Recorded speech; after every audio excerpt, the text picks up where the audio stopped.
Ibnu Sayyad ini ketika Nabi SAW hijrah dari Mekah ke Madinah itu usianya masih kecil, usianya 12 tahun, artinya belum balik, dan orang-orang menyebutnya Ibnu Said. Ada juga yang mengatakan Ibnu Sayyad, ada juga yang mengatakan Abdullah Ibnu Sayyad, ada juga yang mengatakan Safi. Dan subhanallah, Ibnu Sayyad ini di zaman Nabi SAW membuat sebagian para sahabat kebingungan, karena sebagian sahabat menyangka bahwa Ibnu Sayyad itu dajjal masalah, dan sebagian yang lainnya tentu mengingkari bahwa Ibnu Sayyad adalah dajjal. Akan tapi Nabi SAW ketika mendengar bahwa ada anak kecil usianya 12 tahun kemudian memiliki ciri fisik persis seperti dajjal, maka Nabi SAW penasaran. Karena penasaran itulah maka Nabi mengajak Umar ibn Khattab untuk mengintip-ngintip siapa Ibnu Sayyad ini sebenarnya. Berangkat Nabi SAW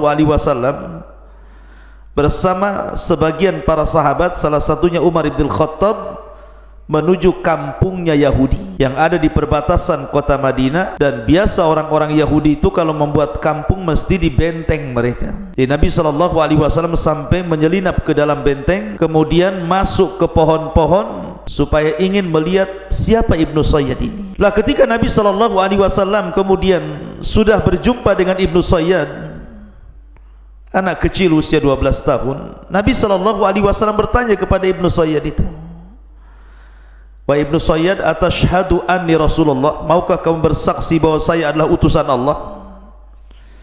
Kenapa Nabi SAW meminta persaksian Ibnu Sayyad? Agar mengakui dirinya adalah seorang Rasul, supaya jelas masalahnya. Kalau dia mau mengucapkan syahadat berarti dia bukan dajjal, karena dajjal itu kafir. Tiba-tiba Ibnu Sayyad mengatakan, "Ya, aku bersaksi bahwa engkau adalah seorang utusan, tetapi bagi ummiyin saja." Kemudian tiba-tiba Ibnu Sayyad mengatakan, "Maukah kamu bersaksi aku juga utusan Allah?" Dibalik sama Ibnu Sayyad gitu ya. Maka Nabi SAW mengatakan, "Amantu billahi wa bi rasulih, aku hanya beriman kepada Allah dan Rasulnya saja." Lah ketika itu Nabi SAW karena melihat Ibnu Sayyad itu kan suka yutamtim, suka mengucapkan mantra-mantra seolah-olah tahu yang gaib, maka Nabi SAW coba mengetes dan mengatakan, "Ya Ibnu Sayyad, inni khaba'tu laka khaba'an." Wahai Ibnu Sayyad, dalam hatiku ada beberapa kalimat, coba tebak kalimat apa? Tiba-tiba Ibnu Sayyad mengatakan, "Duh, duh, duh." Maka Rasul mengatakan, "Ikhsa falan ta'dua qadrak." Kata Ibnu Sayyad, "Duh, duh, duh." Kata Rasulullah, "Celaka engkau wahai Ibnu Sayyad, engkau tidak mungkin melewati batas takdirmu. Engkau tidak bisa mengucapkan lebih daripada kalimat duh." Maksudnya Ibnu Sayyad ingin mengatakan dukhan, tapi tidak bisa, hanya benar awalnya saja duh. Lah ketika itu turun kepada Nabi SAW surah Dukhan, "Fartaqib yauma ta'tis sama bidukhanin mubin." Ya. Tetapi Ibnu Sayyad sudah benar kan menebak apa yang ada di hati Rasul. Duh, duh, benar dia, cuman tidak bisa melanjutkan kata-katanya. Makanya Nabi SAW ragu apakah dia seorang dajjal atau tidak dajjal. Kenapa dia bisa menebak apa yang di hati Rasulullah? Sampai-sampai Nabi SAW mengatakan, "Ya Ibnu Sayyad, apa yang kau lihat dari terawanganmu itu?" Tiba-tiba mengatakan, "Aku melihat Arsy Ar-Rahman," katanya. Maksudnya singgasana Ar-Rahman. Tapi Rasul mengatakan, "Tidak, kau tidak melihat singgasana Allah, tapi yang kau lihatlah singgasana syaitan." Dari situ Rasul pergi. Lah rupanya Nabi SAW di kesempatan yang lain datang lagi, ingin memastikan Ibnu Sayyad itu dajjal atau bukan dajjal gitu ya. Rupanya ketika itu Rasul melihat Ibnu Sayyad sedang terlentang. Ketika Nabi SAW sudah mendekati Ibnu Sayyad, rupanya ibunya Ibnu Sayyad ini mengetahui gerak-gerik Rasulullah dan mengatakan, "Ya Saf, ya Saf, ataka Muhammad." "Ya Saf, Muhammad sudah datang, hati-hati." Maka Ibnu Sayyad langsung bangkit, lari, kemudian bersembunyi di punggung ibunya. Kata Nabi SAW, seandainya ibunya tidak memanggil Ibnu Sayyad dan membiarkan aku menelitinya, tentu perkaranya akan jelas. Maksudnya akan jelas apakah dia Dajjal ataukah dia bukan Dajjal.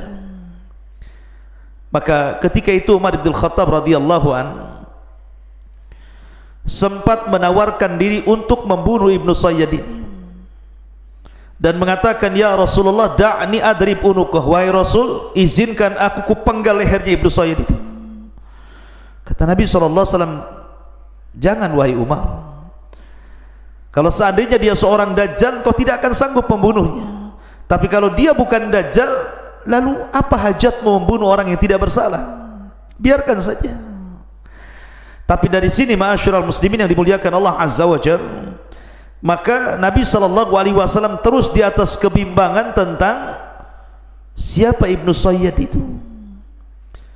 Masalahnya Ibnu Sayyad ini kan ciri-cirinya persis seperti ciri-ciri Dajjal. Orangnya pendek, kemudian anak muda, kemudian rambutnya keriting gitu ya, kemudian dahinya lebar, kemudian juga matanya rusak satunya, dan begitu seterusnya. Jadi sebagian besar ciri-ciri fisik Dajjal itu ada pada Ibnu Sayyad.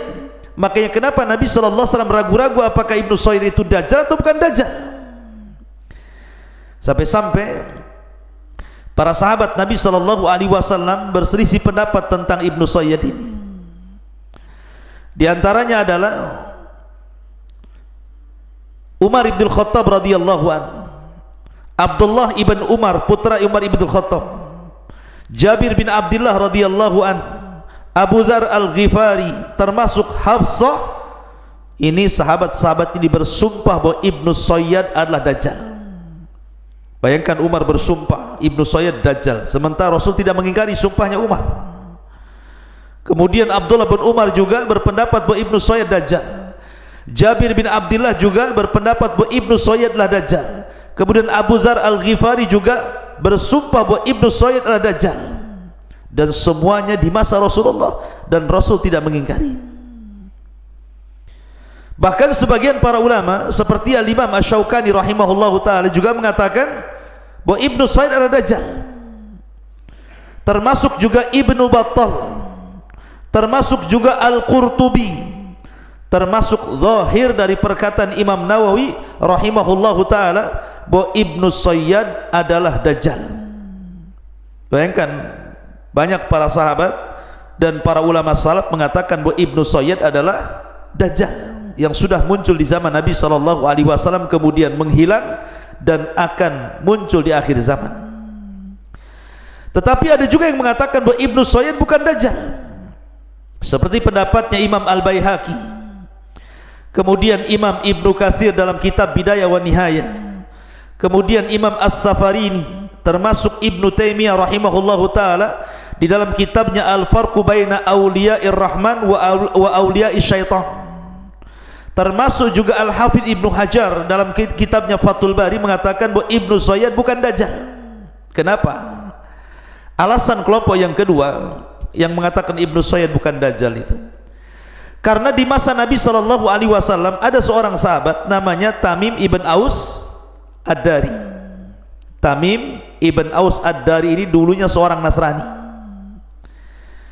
dan Tamim ibn Aus Ad-Dari ini belakangan masuk Islam dan baik Islamnya, bahkan dia pakar Quran, dan dia pula yang membuatkan mimbar bagi Nabi SAW sehingga Rasul tidak berdiri lagi di pelepah kurma dan bisa naik di atas mimbar setiap kali berkhutbah, dan dia pula yang menerangi masjid Nabi SAW dengan lampu.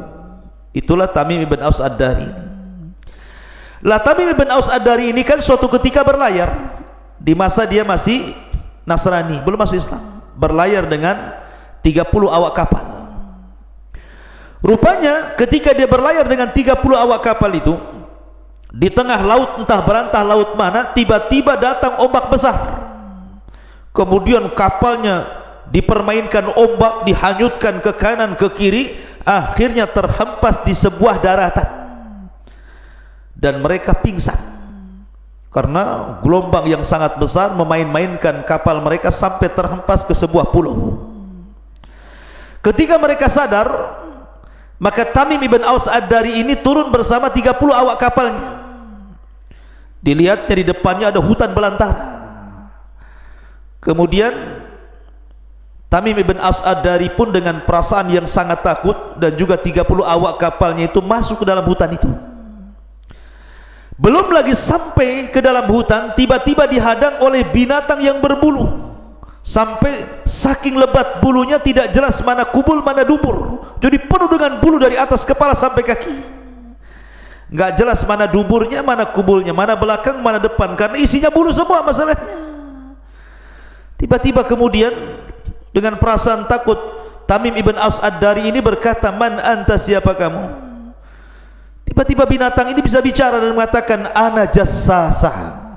Saya adalah jassasah. Jassasah itu diambil dari kalimat jasus. Jasus itu artinya mata-mata. Kemudian ketika bertanya, "Waman jassasah?" Siapa jassasah itu? Rupanya makhluk yang berbulu ini tidak mau jawab. Justru mengatakan, "Sesungguhnya ada seseorang yang sudah menanti-nanti kalian sejak lama. Temui orang itu, karena dia berada di sebuah dair itu rumah tempat ibadah di tengah hutan. Dia sudah menanti-nanti kedatangan kalian sejak dulu," katanya. Kagetlah, kok ada orang yang menanti-nanti kedatangannya, padahal mereka terhempas dan terdampar di sebuah pulau. Dengan perasaan takut, Tamim bin Aus Ad-Dari ini dengan 30 awaknya masuk ke dalam hutan. Rupanya dalam hutan itu betul-betul ada tempat ibadah yang sangat besar, yang sudah tua bangunannya. Rupanya ketika masuk di dalam rumah tua bangunan itu, ada orang yang dirantai. Orangnya besar, kakinya dirantai, tangannya dirantai, kemudian lehernya dirantai, tidak bisa bergerak. Ya. Kemudian tiba-tiba mengucapkan selamat datang kepada Tamim Ad-Dari dan 30 awak kapalnya. Dari sini terjadi dialog. Tiba-tiba orang ini bertanya tentang kurma yang dihasilkan oleh Baisan, kota di sebuah sebuah kota di Palestina yang tidak dijajah Israel, namanya Baisan. Itu kurmanya sangat luar biasa penghasilannya. Jadi orang ini bertanya tentang kurma Baisan, bagaimana kondisinya? Kata Tamim bin Aus Ad-Dari, tiap hari panen banyak buahnya. Tiba-tiba orang ini mengatakan, sebentar lagi semua pohon kurma di Baisan akan kering.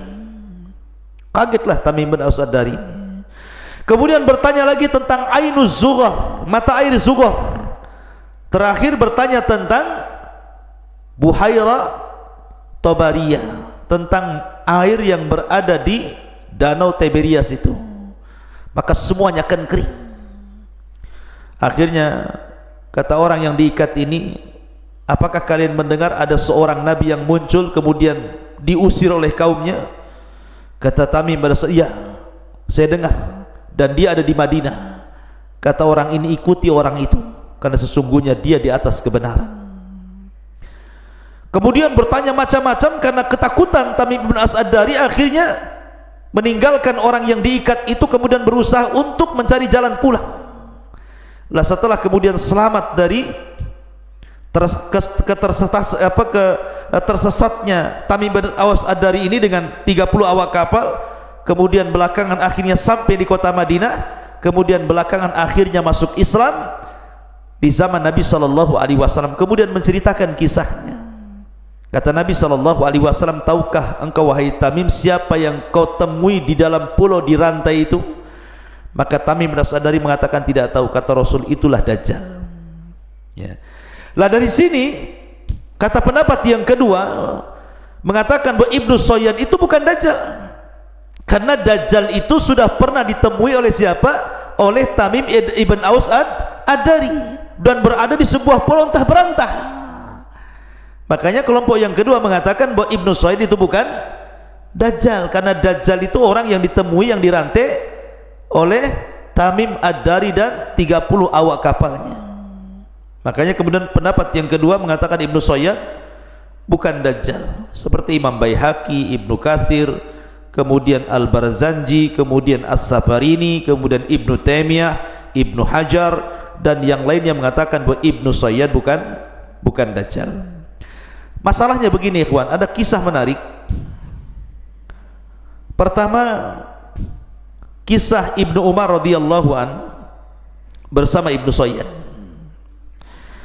Jadi suatu ketika Nabi SAW setelah wafat, kita tahu bahwa Ibnu Sayyad belakangan masuk Islam kan.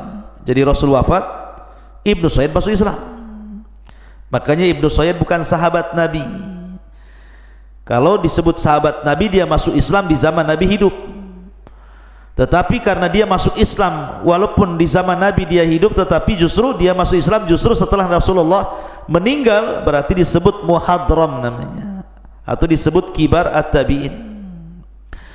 Jadi Ibnu Sayyad ini suatu ketika sudah banyak hartanya, sudah banyak anaknya gitu ya, tiba-tiba kemudian berjumpa dengan Ibnu Umar dan mata sebelahnya makin rusak ya, makin nampak kerusakan matanya itu, sebelahnya itu. Jadi cuman sebelahnya saja yang bagus.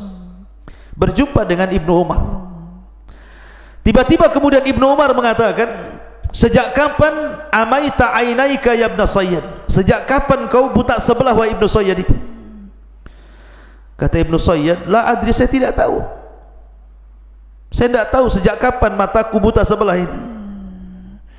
Kata Ibnu Umar, anta la tadri an ainaika wa hiya fi ra'sik, masa kamu tidak tahu sejak kapan matamu rusak dan tinggal satu padahal matamu ada di kepalamu? Kata Ibnu Sayyad kepada Ibnu Umar, lau sya Allah la ja'alaha fi asa. Wahai Ibnu Umar, kalau seandainya Allah berkehendak, tentu Allah akan jadikan mataku ada di tongkatmu. Marah Ibnu Umar. Akhirnya ambil tongkat Ibnu Umar, dipukulkan tanpa sadar kepada Ibnu Sayyad sampai patah tongkatnya.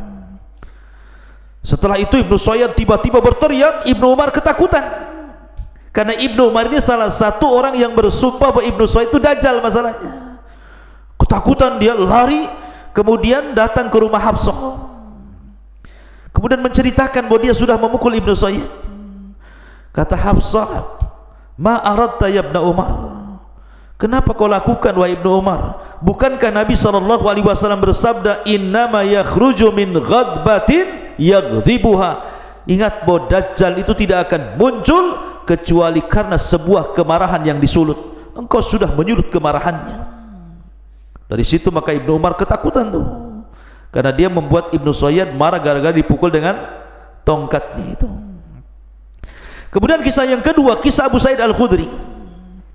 Jadi ketika Ibnu Sayyad ini haji bersama para sahabat, kemudian pulang dari haji, dalam perjalanan itu kan mereka lelah, ingin istirahat. Jadi ada sebagian sahabat duduk di sana, duduk di sini, duduk di sana, pokoknya cari tempat istirahat. Lah tiba-tiba Abu Sa'id Al-Khudri ini dia mendapatkan satu pohon, kemudian dia duduk di situ. Ketika duduk di situ, rupanya Ibnu Sayyad datang, ingin istirahat juga. Lah Abu Sa'id Al-Khudri ini salah satu yang meyakini Ibnu Sayyad adalah Dajjal. Tiba-tiba Ibnu Sayyad bawa barang-barangnya, ikut duduk pula di sebelahnya. Ini Abu Sa'id duduk, ngapain Dajjal kesini nih katanya. Ya. Akhirnya kemudian Abu Sa'id Al-Khudri dalam hatinya, semoga dia menjauh dariku, semoga dia menjauh dariku. Tiba-tiba Ibnu Sayyad mengeluarkan air susu, kemudian menawarkannya, wahai Abu Sa'id, minumlah dari susuku ini. Kata Abu Sa'id, tidak, cuaca lagi panas dan saya lihat susumu juga panas, saya tidak hendak minum dari air panas. Hampir-hampir kemudian Abu Sa'id bangkit kemudian pergi, tapi ditarik tangannya. Makin gemetar dia, ini Dajjal narik tangannya. Kemudian kata Ibnu Sayyad kepada Abu Sa'id Al-Khudri, ya Abu Sa'id, dengarkan, saya ingin berkeluh kesah kepadamu.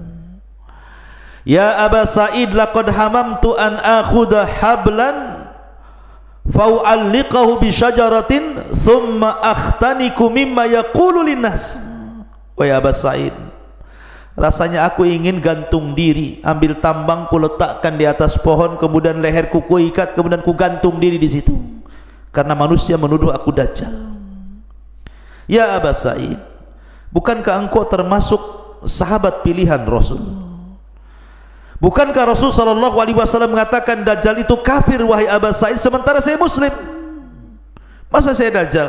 Dajjal kan kafir. Saya muslim wahai Aba Sa'id. Bukankah Nabi sallallahu alaihi wasallam mengatakan dajjal itu akim, mandul, tidak punya anak, sementara aku banyak anak? Bukankah Nabi SAW mengatakan dajjal tidak mungkin masuk ke kota Madinah dan kota Mekah? Loh, saya bolak-balik Mekah Madinah. Artinya bahwa Ibnu Said ini mengeluh, kenapa orang-orang mengatakan diriku dajjal padahal tidak ada ciri-ciri dajjal kepadaku. Kata Abu Sa'id, hampir saja dia percaya dengan ucapan Ibnu Sayyad dan kasihan. Iya juga ya, bukankah Rasul mengatakan dajjal itu kafir? Dia kan muslim. Bukankah dajjal mandul? Banyak pula dia anaknya. Bukankah dajjal tidak masuk Mekah? Baru saja dia haji. Sempat kemudian Abu Sa'id ini kasihan dengan Ibnu Sayyad, nggak jadi takut jadinya. Masalahnya di endingnya ini. Tetapi ya Aba Sa'id, kalau engkau ingin bertanya soal dajjal, aku tahu di mana tempatnya, siapa ibunya, siapa bapaknya. Dan kalau seandainya mereka mengamanahkan aku menjadi seorang dajjal, aku sudah siap jadi dajjal, katanya. Abu Sa'id mendengar endingnya, takut lagi dia ambil barang dan mengatakan, wailaka, celaka engkau, a'udzubillahi mink, aku berlindung kepadamu. Akhirnya dia ambil barang, dia lari. Dia bayangkan, ma'asyiral muslimin yang dimuliakan Allah Subhanahu wa taala.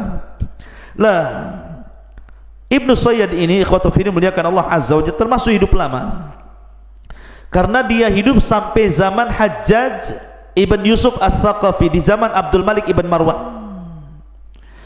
Lah ketika Abdul Malik ibn Marwan memerintahkan Hajjaj ibn Yusuf Ats-Tsaqafi untuk menyerang Madinah, ketika itu Madinah dikuasai Abdullah ibn Zubair.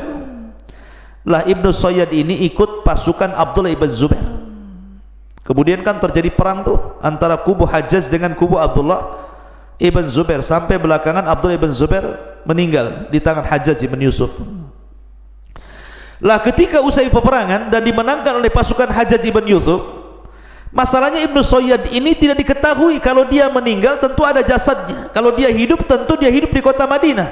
Tapi dari kisah ini tidak jelas Ibnu Sayyad di kemana, tidak ada bangkainya, maksudnya tidak ada jasadnya, dan tidak jelas di mana, sampai tidak ada satupun riwayat yang mengatakan kematian Ibnu Sayyad, karena hilang begitu saja.